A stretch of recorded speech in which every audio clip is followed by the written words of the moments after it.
Hello! I don't know exactly what I'm going to talk about in this video, but a couple of things crossed my mind and I just wanted to make one before I shower and have to leave, and have my snack or whatever. So I wanted to talk first about water and okay, so this is kind of for TMI, I guess, but a lot of people experience it with eating disorders. One thing that I absolutely hate and always have a problem with when I'm refeeding and then for a long time after refeeding, and obviously I've never, save one time, been in recovery for a long period of time, so kind of have always had a problem with when not throwing up all my food, is constipation and digestion. Always just bad, and it'll last for a really long time, and it's bad.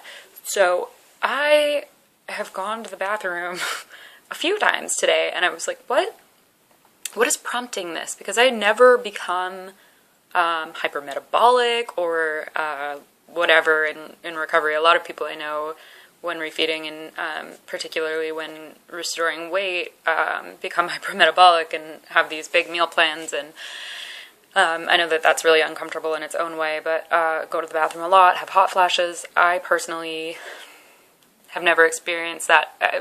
I'm lying. Actually, there was one time that I experienced something sort of similar, but it lasted a very short period of time, and it was right after being released from the hospital. And I was on a really high meal plan. I don't think because my weight wasn't going up, but because my heart rate was really low, so they had to continually increase my calories, because that's what your heart runs on as energy. But anyway, so I've gone to the bathroom several times today, and I was like, what is different? What?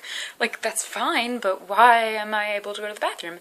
And I realized I have sort of intentionally and sort of just because I've gotten a little bit better at listening to what my body wants or needs, rather than being habitual with what I normally do. And I've been drinking more water. It's one thing that I've noticed my body is sort of asking for more, and rather than responding to that with, well, then we're going to drink 3 cups of hot coffee, I've actually, or iced coffee or whatever. I mean, it wasn't that I was afraid of water, but, I mean, there were times in my eating disorder where I kind of was, but obviously I'm in treatment. I'm not weighing myself. And for the last couple of relapses, I guess, drinking water has not really been like something that I intentionally did not do.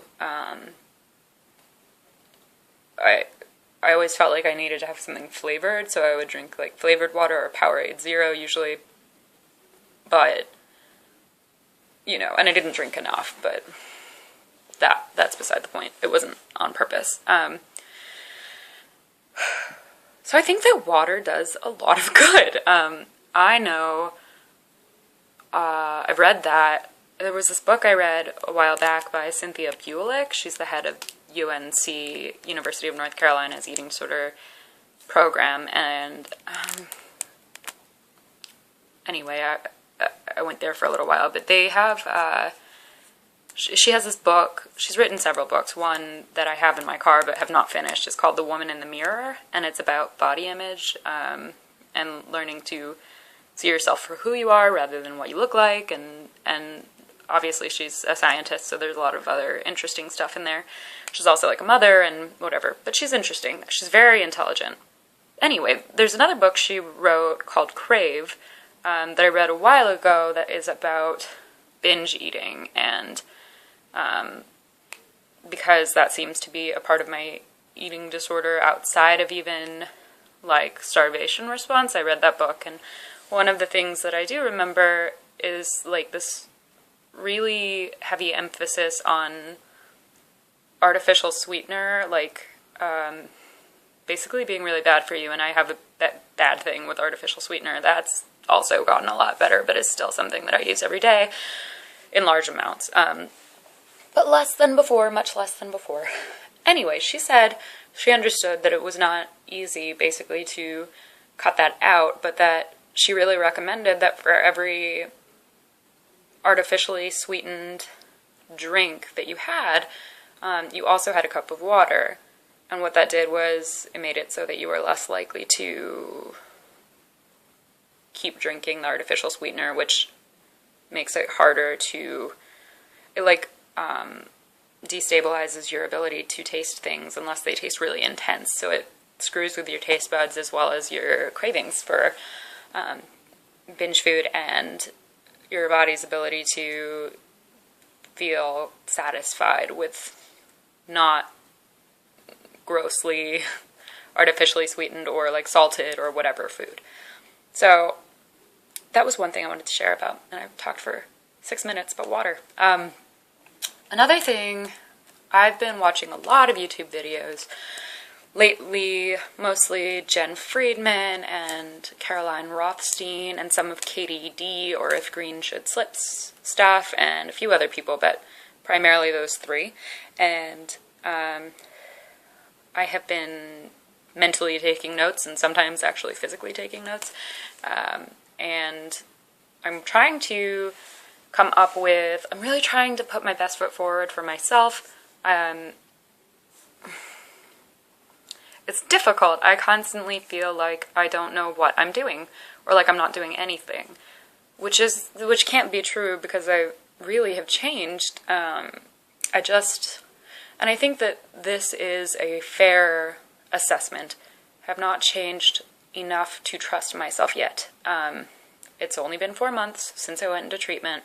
I continued to purge fairly often for the first several months, and overeating was a really big issue for quite a while as well, and only in the last week or so has that seemed to be getting better. And part of what really helped with that was watching Katie, your video of what you eat, which I know can sound like maybe it could trigger some people or like less whatever, but for me, it really reminded me of a lot of different kinds of food that feel wholesome to me and not in a restricty way, but that I feel are doable for me right now and that I enjoy. So anyway, I've been eating some foods that I feel better about and going shopping myself, and although I am in treatment still, while I'm at my parents' house, I've been eating those foods, and knowing what's going to be around is good for me.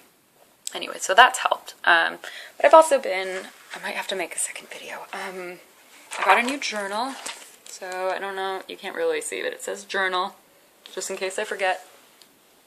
And making lists, because I have a very difficult time staying organized,